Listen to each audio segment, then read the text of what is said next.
Hello বন্ধুরা। তো আজকে আমার শরীরটা ভালো না, 2 দিন ধরে পায়ে 3 দিন ধরে পায়ে যে কি হয়েছে বুঝতে পারছি না। ডাক্তার বলছে, কালকে ডাক্তার দেখালাম, বলছে ড্রাগ অ্যালার্জি। পাটা পাততেই পাচ্ছি না এইখানে। কাল 2-3 দিন ধরে চললো, আবার আজকে দেখি এইখানে হয়েছে, আবার এই পায়ে, এই দিকে আবার ওই দিকে। আমি এত পরিমাণ ওষুধ খেয়েছি সেই জন্য। তো আবার ডাক্তারকে দেখালাম, গতকাল দেখিয়েছি। এইটা দিয়েছে হিস্টা ক্যালামাইন দিয়েছে, আর এইটা এই একটা অ্যালার্জির ট্যাবলেট দিয়েছে, যেটার নাম কি বিলাসর।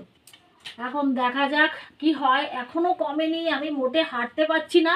আজকে রান্না হয়েছে ভাত, এখানে ডাল, আর এখানে তোমার কি যেমন সিম সর্ষে, আর এখানে পেঁয়াজকালি আলু ভাজা, ডিম সেদ্ধ।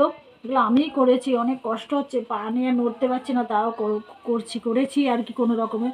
তো বাইরে টেবিলে খেতে পারছি না, ওই জন্যই এখানে বসে খেতে হচ্ছে।